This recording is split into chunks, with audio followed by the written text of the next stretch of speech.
Hola, soy Alejandro Bermúdez, director de Así Prensa. Hace algún tiempo había hablado de cómo dialogar con los ateos o cómo dialogar con los agnósticos. Un querido lector de España nos pidió también cómo dialogar con algunos fenómenos que se producen dentro de la iglesia, ¿no? Nos hablaba de los paganos bautizados, de los católicos de cafetería y de las avestruces espirituales. Él explicaba un poco cuáles eran estos conceptos. Ciertamente no son conceptos que quieren faltar a la caridad, todo lo contrario, lo que quieren es describir realidades, ¿no? Y en base a esas realidades poder clarificar mejor cuáles son los conceptos con los cuales nosotros nos encontramos en la vida cristiana. El católico de cafetería en realidad es un término prestado del inglés, ¿no? En el inglés el término anglizado o convertido al inglés de cafeteria no es en realidad como nosotros experimentamos, ¿no? La cafetería es un lugar donde tomamos café y donde se conversa, se discute de cosas intelectuales, se resuelven todos los problemas del mundo en media horita o en una. No, la cafeteria para el norteamericano es lo que nosotros llamaríamos un servicio de tenedor libre o de buffet, ¿no? De selección de alimentos, donde hay una mesa muy larga con muchos productos para servirse al gusto y donde cada uno escoge lo que quiere comer, sirviéndose las veces que quiera de las cosas que quiera. Entonces, esta selección arbitraria de la comida que hace que uno escoja las albóndigas y deje las verduras, por ejemplo, y que además si quiere a las albóndigas le saque la salsita con la que están remojadas para que se adapten más al gusto de cada uno, es en realidad el concepto de católico de cafetería. Es el católico que se llama católico, pero, ¿no? Y entre estos católicos existen muchos muy militantes que están precisamente en estas distintas organizaciones que quieren cambiar a la iglesia. De los católicos de cafetería existen los displicentes, los que con un poco de pedantería dicen: mira, yo soy católico, pero creo que la iglesia tiene que cambiar en estas cosas o en estas otras. Si no, se va a quedar sin fieles, como si a la iglesia le preocupara ganar un concurso de popularidad o si fuera un partido político que necesita asegurarse un número leal de miembros. La iglesia, como explicaba el cardenal Joseph Ratzinger antes de convertirse en Benedicto XVI, perfectamente podría llegar a ser una comunidad pequeñísima durante la segunda venida del reino, cuando venga Jesucristo. Y mientras esa comunidad siga siendo una comunidad fiel a las enseñanzas, aunque sea minúscula, la promesa de Jesús de que las puertas del infierno no prevalecerán, no resistirán, seguirá siendo cumplida. Es importante comprender por eso que nosotros los católicos no estamos ganando un concurso de popularidad. Pero los sujetos más importantes o más estridentes, digamos, entre los católicos de cafetería son aquellos que quieren convertir a la iglesia en lo que ellos piensan. Y existen muchas organizaciones, ¿no? Las organizaciones Somos Iglesia, la Organización de Teólogo Juan XXIII en España, las organizaciones Wir sind der Kirche, Nosotros Somos la Iglesia de Austria y Alemania, sus equivalentes en Italia, en España, en Estados Unidos, en Chile, que tienen un nombre un poquito más diplomático, también Somos Iglesia se llaman, y existen varias de estas denominaciones, el grupo de teólogos Amerindia en América Latina, que en general tienen su propio proyecto de cómo debería ser la iglesia. Ellos creen que la iglesia debería ser de una manera determinada. Y normalmente esto se basa en una lectura de cafetería en el sentido de tenedor libre, de buffet, donde escogen y seleccionan algunas partes del Evangelio para ignorar otras. Normalmente, ¿cuáles son las que ignoran?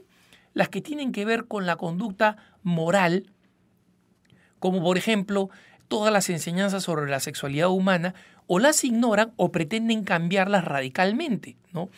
Que los divorciados se puedan volver a casar y sean idénticamente aceptados en la iglesia que los casados que han vivido su matrimonio fiel durante toda su existencia, que las personas puedan tener relaciones sexuales prematrimoniales y eso no sea considerado pecado, que la iglesia lo acepte como algo normal, porque la sociedad lo considera como algo normal, finalmente terminan eligiendo lo que les gusta y terminan eligiendo cosas que incluso van en contra de la propia iglesia. Así como en un buffet o en un tenedor libre, uno puede terminar escogiendo todas las cosas que hacen daño a la propia salud, ¿no? Una persona con presión alta o con problemas de colesterol puede escoger en este menú libre todas las grasas y todos los triglicéridos que le van a hacer explotar. Pero justamente esa es la característica de los sitios de tenedor libre o donde se puede comer lo que uno desea. Y de allí justamente el término de católicos de cafetería, ¿no? Durante años yo he tratado de dialogar con estas personas, pero he descubierto que estas personas, además digo de los defectos que yo pueda haber tenido en términos de caridad, soy una persona poco paciente, pero con el tiempo me he ido volviendo más paciente. Y sí soy una persona argumentativa, me gusta escuchar argumentos y me gusta rebatirlos si es que considero que existen vicios lógicos o teológicos, ¿no?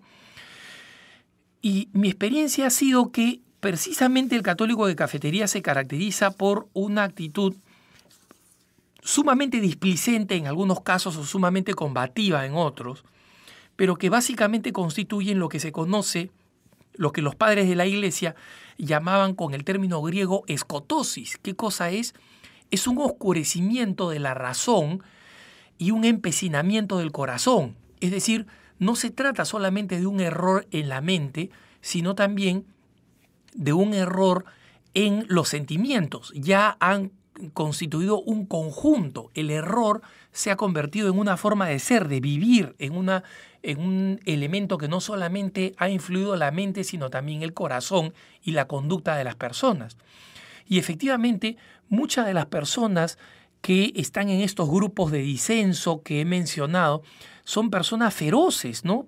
Yo he tenido la ocasión de estar en Aparecida y ver, por ejemplo, a estas personas intervenir en las conferencias de prensa que en vez de preguntas lanzaban encendidas peroratas donde pretendían decirle a los obispos y en consecuencia al Papa lo que tenían que hacer. Y al final ellos terminaban diciendo qué cosa debería hacer la iglesia, ¿no? Al final terminan seleccionando en este buffet, en este tenedor libre, aquello que les gusta. Y no solamente seleccionan aquello que les gusta, sino que además pretenden imponerlos como el menú oficial que debería tener la iglesia, ¿no? Sacando lo que ellos quieren sacar y poniendo lo que ellos quieren poner.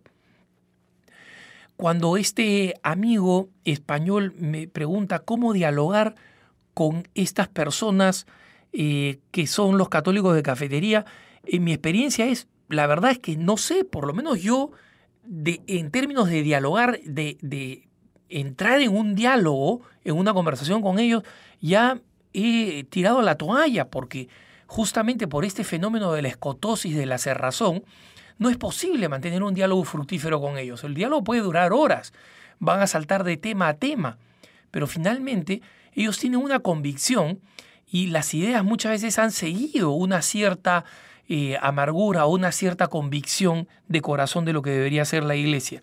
Y con esta convicción, ellos simplemente creen que son los dueños de la iglesia o que deberían serlo, que la iglesia debería cambiar de acuerdo a como ellos lo dicen, ¿no?